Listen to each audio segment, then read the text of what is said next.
Hey everybody, it is time for Vinyl Tag 2021. Stick around and we'll dive in.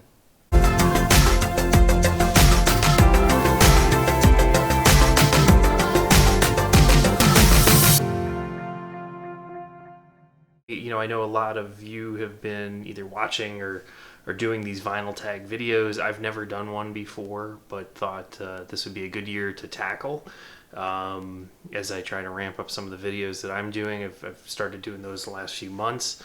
We'll dive in to these questions, which I believe came from Tales from the Crate. So thank you for organizing that. And I know I checked out a bit of yours, and I've been watching a bunch of others. And first question up, a discovery in 2020. So the first one, it's actually double discovery. Judy Sill, and I actually picked up both of the albums. Very good. I really had never heard of Judy Sill before. I can't remember where I finally did first. Either watching, I think Dylan from Noble Records has talked about her a lot, but I also read New York Times does a lot of kind of these obits on people long after they died. It's like folks that maybe didn't get their due. They kind of flew under the radar when they had died initially, but for whatever reason, they've kind of gotten to be known after the fact. So they've gone back and look at an artist or a notable figure who just wasn't maybe notable at the time, and they wrote a really interesting piece about her life. So I started listening on Amazon Music. I just started streaming her music. Really got into that folk, a little bit of a Christian sound, just really good stuff. And it was in some sense sad to listen to because you could see you could hear the talent, but it just never quite materialized for her. And obviously she had a lot of personal issues that led to her early death. But picked these up from Intervention Records. By buying two of them, I was able to package them together. There was a little bit of a discount, not just in savings on shipping, but I think they knocked $5 or $10 off if you bought the two of them together. So really nice audiophile pressings, and just really nice. I haven't had a chance to listen to these too many times, but they're really a solid addition to the collection. All right, so the next question up is a quarantine buy, and I'm glad the question wasn't show everything you bought during quarantine because this would be a 6-hour video. But in all seriousnness, one that I did pick up was actually something that I had meant to pick up years and years ago. Nirvana, Nevermind the Singles. This was a Record Store Day release from 2011. And I know why I didn't buy this at the time. It wasn't something you need to have. I mean, these are all songs that readily available either on their albums or as B-sides. It was a little bit pricey when it came out, and at the time, I have twins, and they were either just born or I guess if this came out in April. If this was the April Record Store Day release, it would have been just a month after my kids were born that this came out. It actually still has the price tag on the back, and it looks like it came from one of the shops. There's a small chain in Wisconsin, and this looks like their label. So $55. It wasn't something I wanted to spend $55 for back at the time when I needed to invest in diapers and formula. But oddly enough, and this gets to the point of Record Store Day purchases not always being crazy. I think I paid about $50 for this used just this year. So it was nice to get it. It's something that I've been looking for over the years. I figured if I can find it at a good price, I would. It's got 4 10-inch singles from Nevermind. An LP you want to find in 2021. This was interesting. I went digging through my Discogs list to see what was in the want list. I'm really at a point now where there's not a whole lot that I'm really going after. I'm focusing more on collecting some Bruce Springsteen stuff. I've long had his albums, but I'm a huge Springsteen fan, so I'm just looking more at things like Japanese pressings and some foreign singles at this point, just to kind of really fill out the collection. Originally, I was going to say I was looking for more Japanese pressings, but I kind of hit the jackpot not too long ago, and bought a whole bunch. They just kind of came up at a really good price from Japan, and had them shipped. So I was just trying to think, like, what else is there out there? And I really, oddly enough, don't have a lot of Beatles in my collection. I've got tons of Beatles CDs and bootlegs, but when it came to vinyl, I've got a small assortment of Beatles vinyl, mostly the Giles Martin remixes, like Sgt. Pepper's and the White Album and Abbey Road. So I would like to get more of their earlier stuff that I don't have on vinyl, that I still just have on CD. So the one thing that I think I would like to get, if I could get it at a good price, is the Blue Box Beatles collection that has the 14 LPs in it. I know it's a pretty good pressing. You see it kicking around at a decent price sometimes for a few $100, where when you start doing the math of 14 LPs, it really isn't that expensive. So that's something that I think I'd like to pick up here in 2021. Next up is a box set. And again, in trying to keep with the theme of 2020 the best I could, this was one of the few box sets that I actually picked up in 2020. This is the U2 box, For All That You Can't Leave Behind. One of my favorite U2 albums of all time. I just forgot even how much I really liked it. It had been a while since I'd really listened to this one.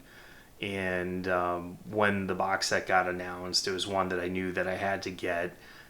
It's got a really nice mix. It's got 11 records in it total.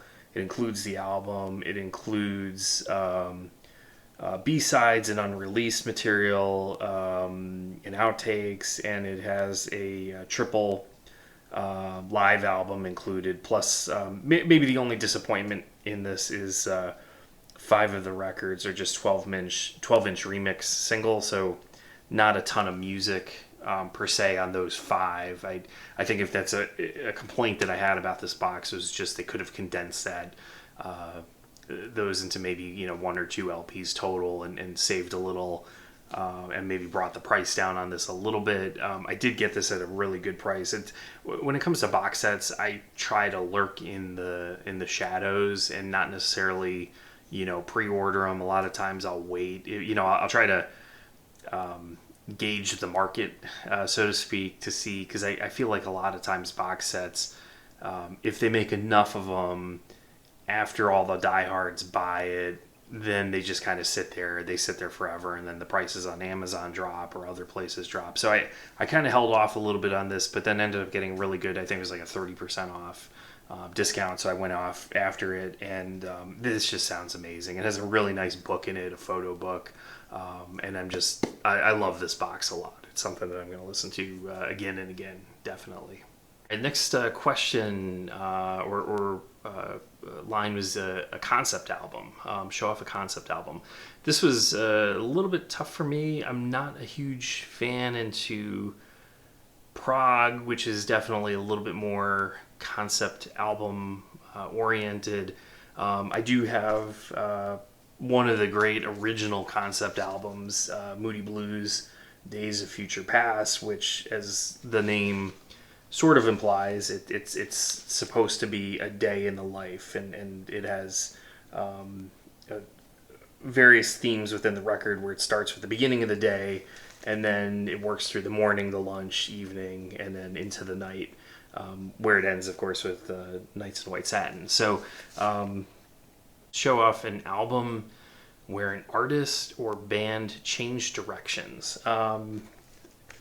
Bruce Springsteen, Tunnel of Love. And I thought this was a good one for a few reasons. One, I'm a big Springsteen fan. But when you listen to his music, his early stuff, it was, it's your typical 20s into your early 30s rockers, with cars and girls and having fun and partying. And after Born in the USA, which was a little bit of a turn for him, you know, a lot of his albums, there's definitely progression, but that was kind of his last. It was a big anthem album, rock anthems, and this was a little bit more country. It was much more into relationships, much more mature, but it also really set the stage for the next probably 10 years of his career. Even though members of the E Street Band recorded with him on this was largely a solo album. It was he basically recorded this himself and then brought in various members of the E Street Band to kind of like fill in their parts. Like he recorded it and then brought Max Weinberg to play drums over his drum machine, or you know, he brought in Roy Bittan to play a little bit of piano, or and there's not a whole lot of saxophone on this. This is very much a Springsteen solo album. He did go out on tour with the E Street Band, but after that he pretty much broke up the band for about a decade, and went on and did his 2 solo albums with the other band, and then of course Ghost of Tom Joad before bringing him back for the Greatest Hits album, and then the reunion tour in '98. Show off a white label promo.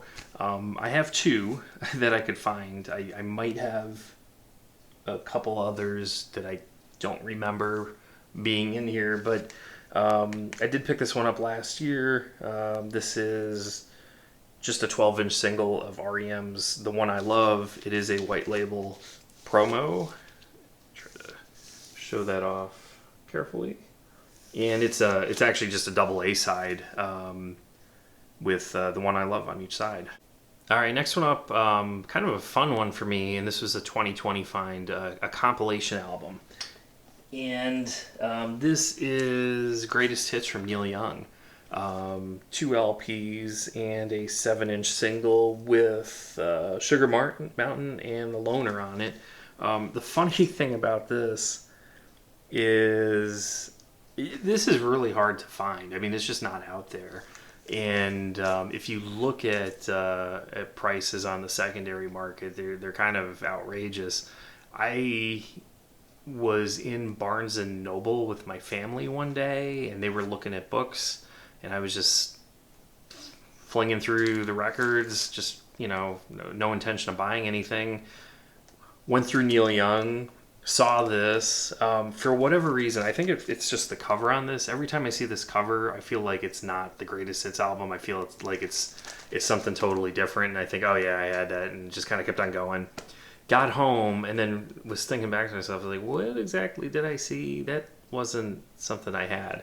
And I ended up looking it up and saw that it was the out-of-print Greatest Hits album. I looked at some of the prices that it had sold for on Discogs and saw some listings on eBay, and I was thinking, I got to go back. So I ended up running back to Barnes & Noble. They had something like 2 or 3 copies of this, and I grabbed one.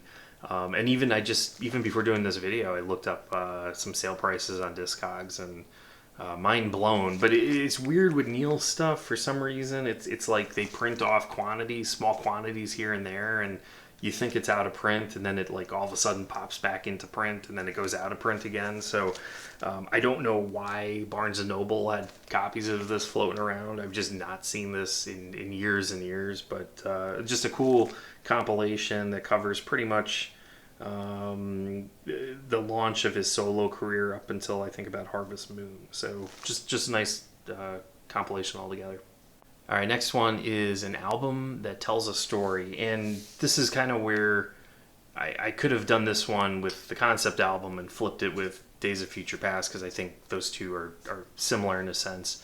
But this is a box set that I have from Radical Face. This was a Record Store Day release maybe about 5 years ago or so. He had released 3 albums separately.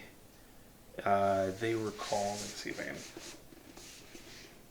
But it was themed off of...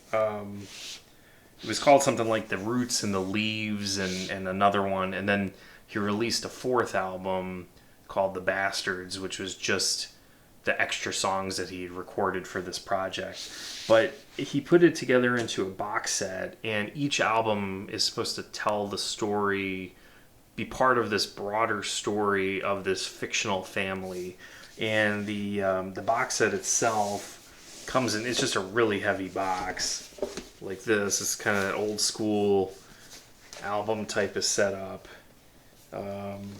So yeah, you see you've got the Roots. I took them out of their original sleeves and put them in MoFis. The Roots, the Branches, the Leaves, and then the last one is the Bastards. So it's just kind of a cool story of this family, and then as part of the box set, it came with this album, a guidebook, which helps tell the story. You know, basically you're supposed to read this while you're listening to the music. And at some point online on his website, he had this map, and you can click on different places and read about the characters, and it was just a really cool idea. All right, next one up is an album that needs a vinyl pressing. I have the CD. It is a band called Oysterhead. I believe there was a very limited pressing 20 years ago or so when this came out. If you've never heard of Oysterhead, it is a supergroup of sorts. On drums, you have Stuart Copeland from The Police. On guitar and vocals is Trey Anastasia from Fish. And then on bass and on vocals is Les Claypool. And it's just a really cool album. I mean, I don't listen to a lot of Primus, Les Claypool's band. I don't listen to Fish. I'm a Police fan, but cumulatively, I really like the three guys together. I mean, you definitely have Stuart Copeland's drums. You know, he's obviously very well known for his different drumming styles, jazzy and reggae and rock and whatnot. And you definitely can tell Les Claypool's bass licks in this. I mean, it's very, you know, what you would expect to hear from Primus, but the three of them together, it's just a really cool album. This has to get a vinyl pressing soon. You know, it gives me hope when bands like, you know, the Presidents of the United States of America, when they can get their album out there through a Kickstarter, you gotta hope that at some time these three guys will come together and put this out on vinyl finally. A common album and an uncommon album. So I don't think I could find anything more common than Whipped Cream and Other Delights. I actually bought this last year. I really didn't buy it. I had just as part of where I shop, you know, as you buy things, you can earn, you know, some free dollars. So I just for fun decided to pick this up at some point last year. It's a super clean copy. It's still in the shrink. Sounds great. I mean, I have nothing against Herb Alpert. It's fun to listen to every once in a while. I'll throw it on. There's like a billion copies of it floating around, obviously. You know, certainly the biggest joke in the vinyl community is when you see these things popping up. So definitely a common album. And then for an uncommon, I have this. It's an EP, 6 songs of Springsteen, a covers collection from 105.7 The Hawks Brew Bunch. So there's a radio show in New Jersey that plays Springsteen music, and this includes 6 songs, 3 on each side, of different musicians performing covers of Springsteen music. This was released in 2016. There were, I believe, only 500 copies of this made. I ended up ordering it from Backstreets, which is the Springsteen fanzine site. This was sort of an unofficial Record Store Day release. Like, it was released on Record Store Day, but it wasn't part of the sanctioned list. I know they sold out super quick. It's not something that I see floating around at all. I don't even think there's a Discogs listing. I keep meaning to punch in the info. Just saw it on eBay for the first time ever.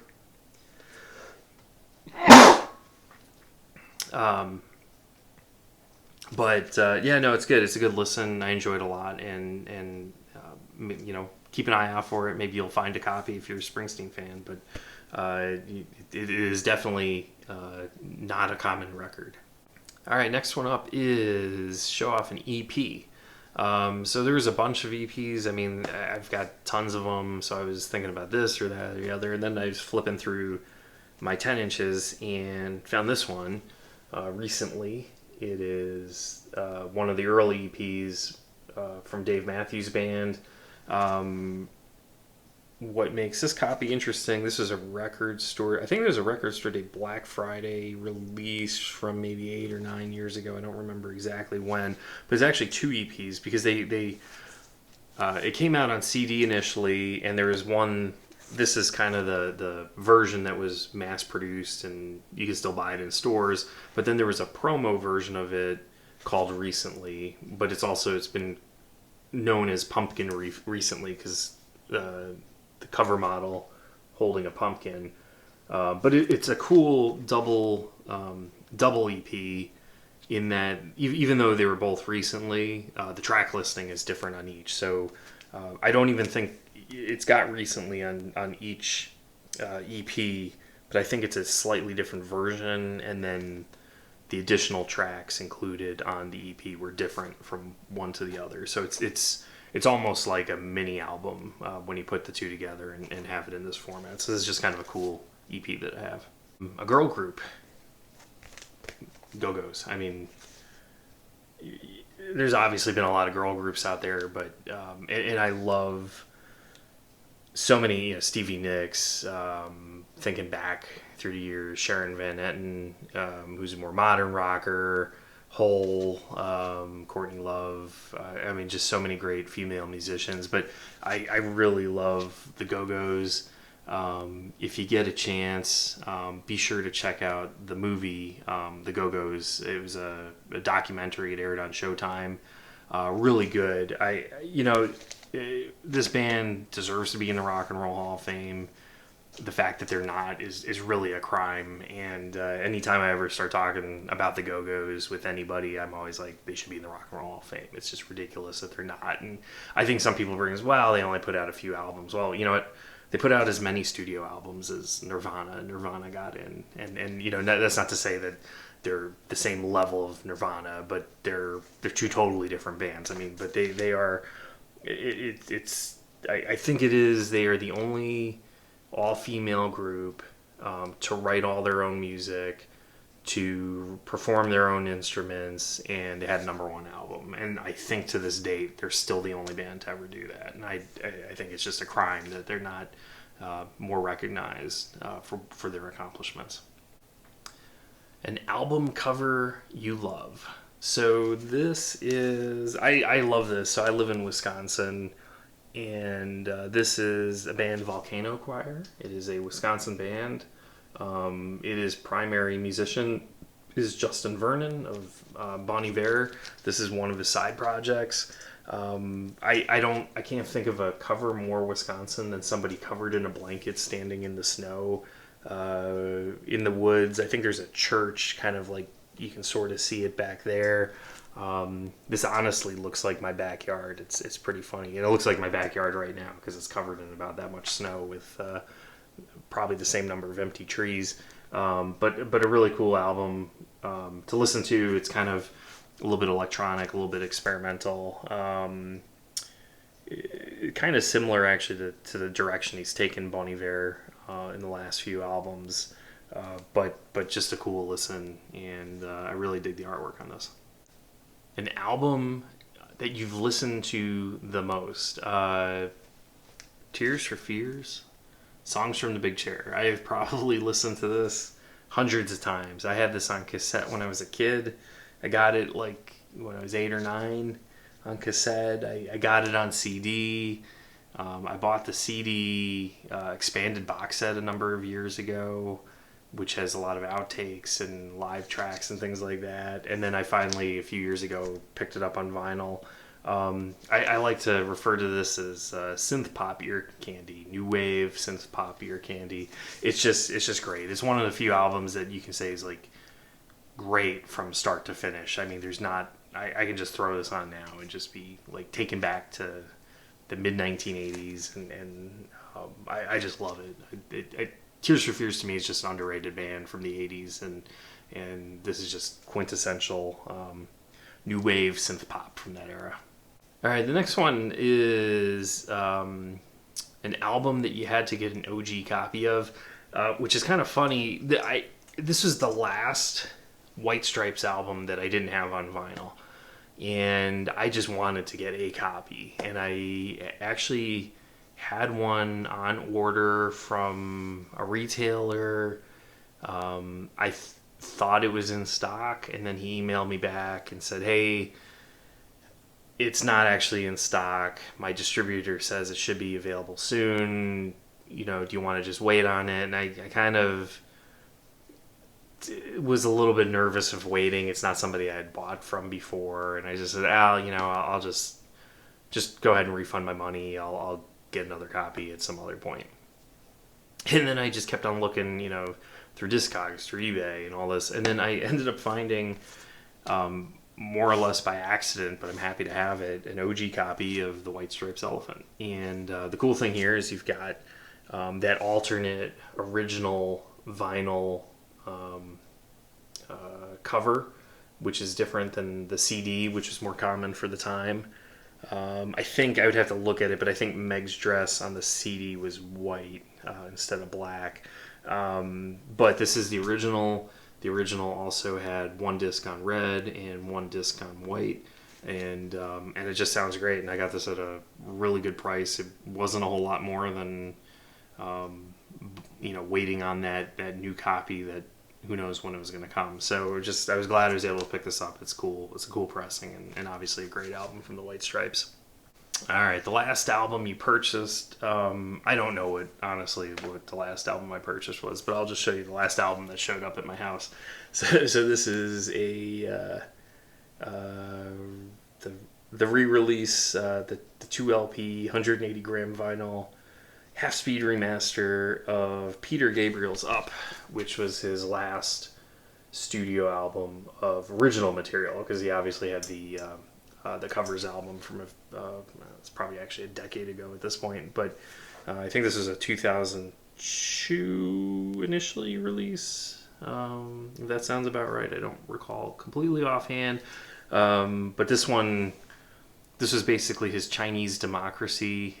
It was in the works for, it felt like 15 years before it finally came out again, and I enjoyed it, but I think it was, like a lot of Peter Gabriel fans, it's probably a little bit of a letdown when you waited as long as you did between Us and then Up.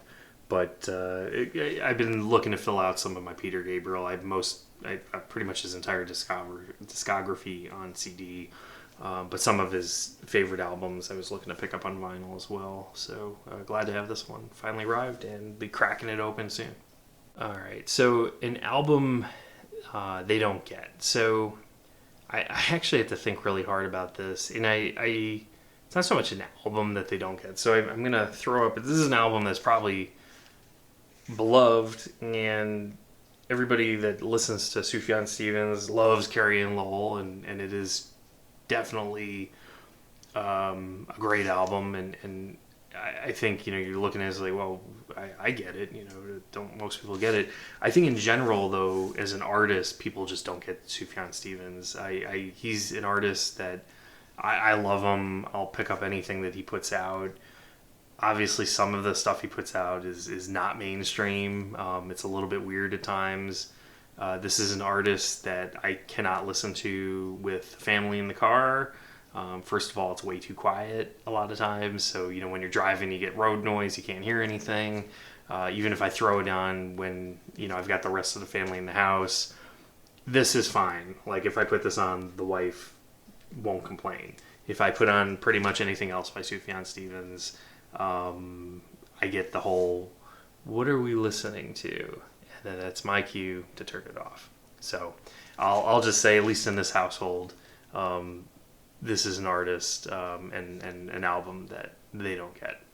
All right, getting near the end, a punk album or the closest thing you have to it. So I do have some punk. I don't have a lot of like punk, like the late 70s Clash type punk. But I do have some punk. I'm a little bit more into kind of like that post-punk garage rock of the 80s and into the 90s, like the Strokes and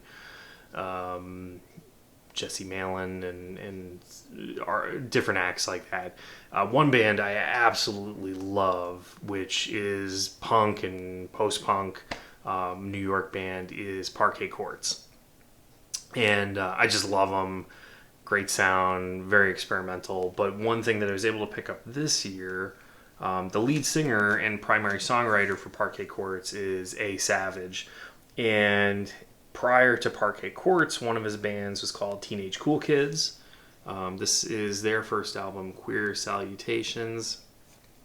I had the full discography of Teenage Cool Kids, which was just like 3 albums.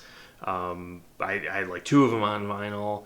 I did not have their debut album on vinyl because it was a bear to find. I finally found it at I would say just downright cheap price.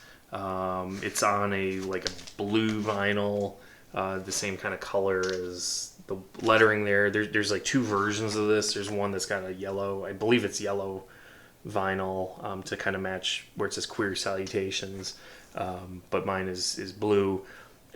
Just great, kind of like punk, post-punk. He's got A Savage also. Parquet Courts, there's like the 2 spellings of Parquet Courts because it depends on which band. If it's the full band, it's got the one spelling of the band, Parquet, and then Courts, Qourts. But then when it's just him and one other member and the other 2, it's like his younger brother was in college, so they had to record without him, so they called themselves the Parquet Courts, but they spelled it Parkay, and then it was like Quarts, I think.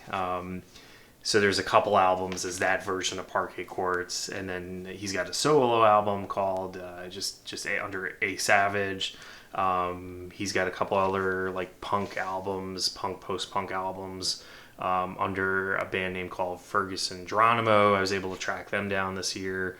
And then there was another kind of like a mosh of bands where part of Parquet Courts met up with this other lo-fi band. I think it's called PC Worship, and then they performed like live together as PC. So I've got that also. I've got like a full, as far as I know, like pretty much everything he's ever recorded, whether it's Parquet Courts or Teenage Cool Kids or what. But cool stuff, lo-fi, punk, post-punk. I mean, it's kind of all in that genre together. So check it out if you get a chance.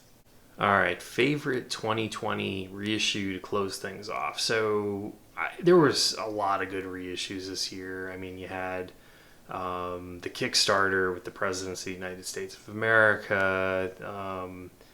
You had like Fountains of Wayne with their album that came out for Record Store Day. Obviously the Tom Petty, Wildflowers, and all the rest. I mean, that was probably the best quintessential 2020 reissue. I wanted to do something a little bit different, just kind of off the beaten path. So it's like probably not my favorite 2020 reissue, but I just thought it was just a cool reissue. The Mondo release of Back to the Future, the soundtrack, not the score, but this is the soundtrack. I'll pull this one out. It's got a cool little obi on it. Neat new artwork on it. I pre-ordered this. This is the first pressing of it from Mondo. And it's on what I like to think of as like flux capacitor, tricolor, gray, red, and blue wax. And this is one of my favorite. I think it's kind of become cliche a little bit as far as, like popular soundtracks. Like everybody's just trying to get hold of this for some reason. But I had it on cassette when I was a kid. And it was just obviously a great movie and a great soundtrack. I found a copy of this.